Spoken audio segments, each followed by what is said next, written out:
Le vrai-faux de l'invité explosif.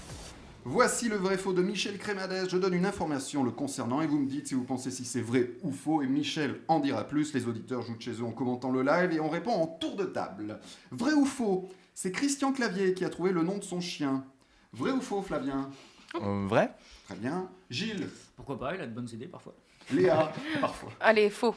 Alors Michel, c'est vrai ou c'est faux? Oui, c'est vrai. C'est Annie Gregorio, comédienne, qui m'avait donné un petit chien. Elle avait une portée avec ses toutous. Et on s'est retrouvé une soirée. Je jouais à l'époque avec Marianne Chazelle, Clémentine Sélarié, d'un drôle de couple.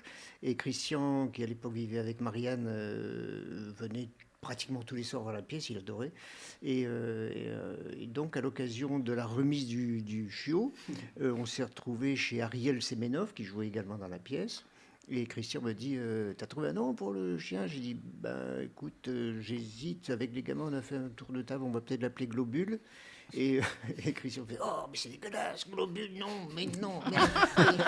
Non, donne-lui le nom que tu as dans la pièce. Et j'ai joué un personnage qui s'appelait Jesus. Je ne vais pas l'appeler Jesus. Il me dit, si. J'ai dit, attends, mais ma mère est d'origine espagnole. Et il me dit, non, mais ça va très bien. Alors j'ai appelé ma mère, j'ai dit, écoute, on a trouvé un nom pour le chien. Elle me dit, ah oui, alors c'est quoi? J'ai dit, Jesus, un blanc au téléphone. Mais tu sais ce que c'est Jésus? J'ai dit, oui. J'ai dit, oui. Elle m'a dit, tu devrais pas. J'ai dit, mais c'est Christian Clavier qui a trouvé le nom. Ah oui, c'est pas mal, finalement. C'est bien ça. Et tu as tourné. Alors, c'est quelle race ce chien? Oh, c'était un bâtard croisé. Je ne saurais pas dire parce qu'il avait un pédigré de folie, mais adorable. Tout. Et tu as tourné avec Christian Clavier dans Les Visiteurs 2, entre autres. C'est un rôle dont on parle encore. C'est incroyable. Tu faisais le mariage, tu faisais le chanteur du mariage. Le chanteur, oui, complètement fou. Oui, les gens, c'est marrant. Il y a ça. Alors, ça dépend des générations. Oui. Alors, plus ça va, plus, par exemple, les ripoux, les gens, ils ne savent plus, parce que c'est assez... Sauf si le film est rediffusé. Mais c'est vrai que le chanteur, les visiteurs, les gens dans le métro, les pommes, les poils... J'ai un petit extrait... avec Jean Reno au micro du chanteur. Évidez quenouilles et quenouillettes, allumez chandelette. Hé, Luc Éclin, je peux vous demander de laisser tomber avec le micro? C'est du matériel faux et ça coûte cher, merci. J'accède à ta requête, troubadour. Régale la noce de tes beaux airs. Mais il est con ou quoi, un micro à 4000 balles? Alors ça, c'était une réplique qui n'était pas du tout écrite. Mais oui, j'ai improvisé comme ça, j'ai dit, même un micro à 4000 balles, le réel coupé, génial, on la garde, c'est celle-là.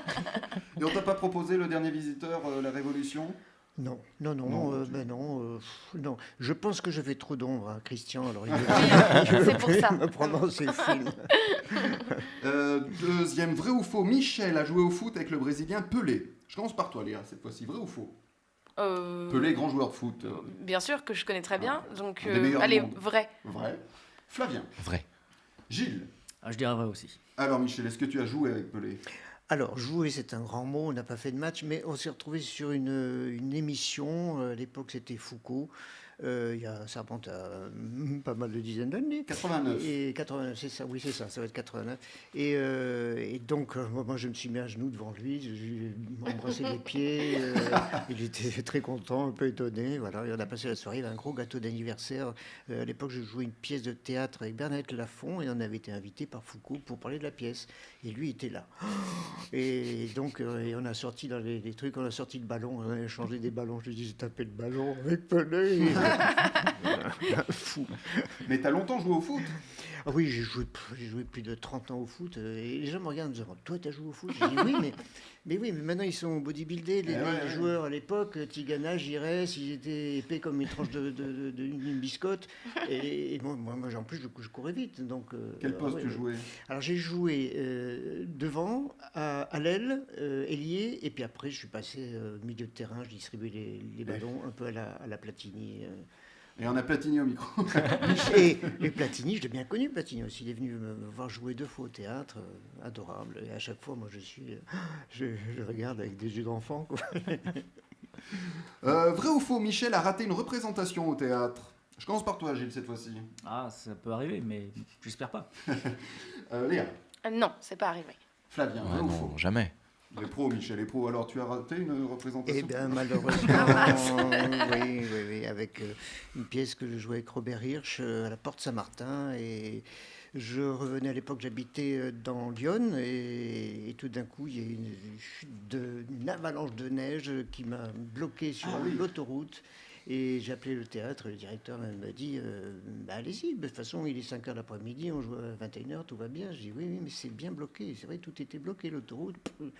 Et puis à un moment donné, j'ai dit je crois que j'y arriverai pas. Et il me dit foncez, mais alors, foncez. Et j'entends une voix derrière, Robert Rich, qui dit oui, fermez votre gueule, oui. Il va pas se tuer, non. Passez mon appareil. Il fait Michel, tranquille. Si t'es là, si t'es pas là, on annule. Voilà. Et le soir, il m'a rappelé. Je rentrais la clé dans la serrure. Il était 23h, je crois. Il m'a dit je tiens à te remercier parce que je devrais pas le dire, mais ce soir, j'avais pas envie de jouer. Allez, un petit dernier vrai ou faux. Vrai ou faux, Michel a fait 2 ans de muscu avec Jean-Claude Van Damme. Je commence par toi, Flavien. Vrai, évidemment. Léa. Elle est vraie. Gilles. J'ai envie de dire vrai aussi. Alors, est-ce que tu as fait 2 ans de muscu? Je n'ai peut-être pas fait 2 ans de muscu, mais je sais que ça se voit, je suis assez musclé. Oui. Mais non. Mais par contre, j'ai tourné avec lui, j'ai assisté à des répétitions sur le film qu'on avait tourné, Le Dernier Mercenaire, film qu'on a tourné en Ukraine, à Kiev. J'ai eu la chance de visiter cette ville puisque j'ai fait 3 allers-retours pour ce tournage. Et voilà, j'ai pu ramener des vidéos, des photos et que je garde précieusement parce que j'ai bien peur de l'avenir. Alors, c'était un bon souvenir de tourner avec Jean-Claude Van Damme? Oui, extra. Il est bien allumé comme là. Oui, je m'attendais à voir quelqu'un d'allumé, adorable, gentil. À un moment donné, il appelait sa maman. Il fait maman, je te montre un acteur que tu adores. Regarde, il me passe, je vois une dame. Il me dit, bonjour, monsieur. Oui, je vous connais. Je dis bonjour. Ça se passe bien, Jean-Claude? Oui, très bien. Je parlais avec la maman. J'ai dit, vous êtes toujours à Knock-le-Zout, hein? Mais oui, je suis. Génial. Et voilà, c'est très rigolo. Et ça s'appelle Le Dernier Mercenaire et ça sera sur Netflix. Je crois que ça sort en juillet. Ça y est, c'est déjà sorti c'est déjà... depuis. Ah. Oui. Très bien, je n'ai pas les bonnes infos. Heureusement que tu es là. Michel reste avec nous dans Pantoufles Explosives. Vous écoutez Pantoufles Explosives. Et maintenant, c'est l'invité explosif. Michel Crémanès est toujours notre invité explosif. Tu seras à l'affiche de Irréductible, prochain film de Jérôme Commandeur. Alors, de quoi parle ce nouveau film? Eh bien, c'est un garçon qui veut rentrer dans l'administration et malheureusement, il y a une femme qui travaille au ministère qui veut absolument le virer de toutes les administrations. Et voilà, il voyage dans le monde entier pour lui échapper. Oui, il va avoir plein de mutations pour essayer de se débarrasser de lui, en gros. Oui. C'est ça. J'ai un petit extrait du teaser. Voici ton permis de chasse, Gérard. Je t'ai apporté des cailles. Des cailles, mais merci, mais fallait pas. Les fonctionnaires seront encouragés au départ en temps voulu. Si vous refusez mon chèque, je vais vous muter dans un endroit pas rigolo du tout. Ils veulent te virer. Ils proposent des mutations dans des endroits impossibles. Mais je fais quoi, je signe? Non, mais... Jean, mais ne blasphème pas, Vincent. On vient de reconnaître la voix de Christian Clavier. Il y avait Gérard Darmon également. Et toi, tu es Gérard. Il y a Depardieu. Moi, Gérard le chasseur. Le chasseur. Voilà. Bon, il y avait une bonne ambiance sur le tournage. Oui. Oh, ben, c'était une journée de tournage assez rapide, une équipe très très sympa. Jérôme est adorable. Non, c'est bien d'avoir des réalisateurs qui sont normaux, qui ne hurlent pas sur les acteurs, les actrices, parce qu'il y en a quelques-uns encore. Ah oui. Mon Dieu. J'ai vu dans une interview que tu trouvais que l'ambiance des tournages avait changé depuis quelques années. Oui, parce qu'il faut aller de plus en plus vite, donc il y a un stress qui s'installe, le son de l'image, le son, c'est pas toujours comme ça que ça se passe, heureusement, mais souvent c'est un peu plus tendu. On parlait, c'est vrai qu'à une époque, comme on tournait en 35, il fallait du temps pour installer. Maintenant, avec on va très vite avec le numérique. Donc, on va très vite, donc il faut aller très vite. Donc, il faut dire les répliques très vite, il faut bouger très vite. On n'a pas toujours le temps de se mettre en phase. Et comme je ne suis pas un perdant de l'année et que j'ai l'habitude d'aller tranquille, voilà, de poser les choses, ben, parfois ça me perturbe. Je me dis, oh, quel dommage qu'on ne prenne pas plus de temps. Donc, il y avait une meilleure ambiance sur des tournages comme Chabat, Astérix, Mission Cléopâtre, ou Les Visiteurs. Pour moi, oui. Pour moi, Mission Cléo, c'était le summum, quoi, une équipe de fous furieux, de gamins. On aime jouer. Voilà, jouer, c'est le terme. C'est ce que je disais de Jean-Paul Belmondo. Voilà, c'est jouer, prendre plaisir, et on donne du plaisir. Et très bien. Les Irréductibles, ça sortira le 29 juin. On peut pas trop en parler puisqu'on l'a pas vu, mais tu le conseilles. Tu l'as vu, toi? Moi, je l'ai vu avec l'équipe. Alors, c'est toujours difficile de parler d'un film dans lequel on est, mais il y a vraiment des très, très, très, très bons moments. Une bonne comédie familiale, c'est familial. Oui, ça fonctionne bien, mais ça va peut-être moins faire rire les gens qui travaillent dans l'administration. On verra. Et puis il y a un film d'Alexandre Messina qui arrive bientôt au cinéma qui s'appelle Je t'aime, filme-moi. Tu peux nous en dire plus? Oui, avec Christophe Salingro. Voilà.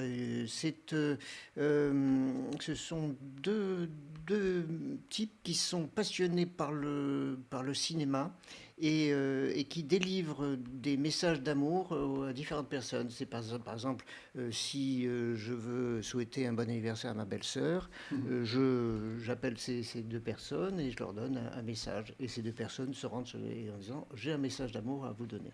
Et il y a, je ne sais pas combien il y a de comédiens là, dans ce film. Alors il y a plein de guest stars. Il y a Lionel Abelanski, il y a Pierre Richard, il y a Patrick Braoudet qu'on a reçu dans l'émission.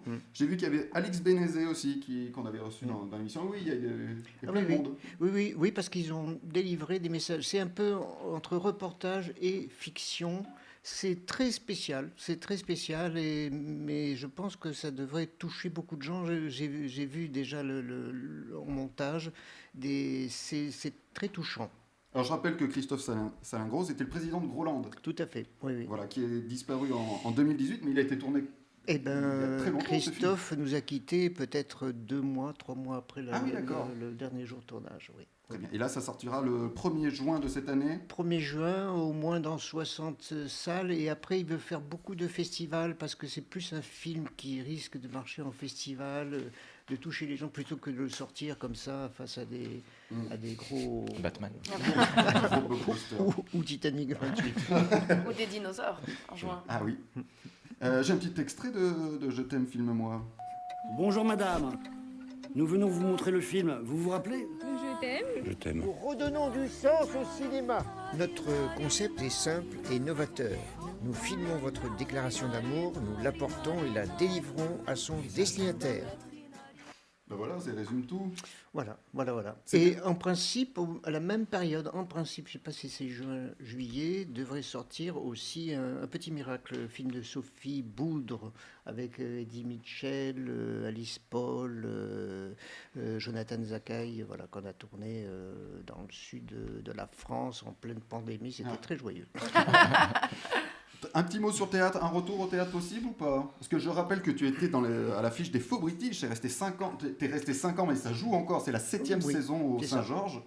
Un retour possible, peut-être dans les Faux British Faux British, non, j'ai hissé le drapeau blanc parce que c'est vrai que ça faisait 6 ans que je jouais, pratiquement 6 ans que je jouais cette pièce qui est très tonique, et un jour mon dos m'a tapé à la porte et m'a dit bon, il faudrait arrêter un peu, tu as plus de 20 ans, ça bouge trop, il faut arrêter. Puis c'est vrai qu'au bout de 5-6 ans de jeu, je dis pas qu'on se lasse parce que c'est une pièce tellement extraordinaire, tellement drôle.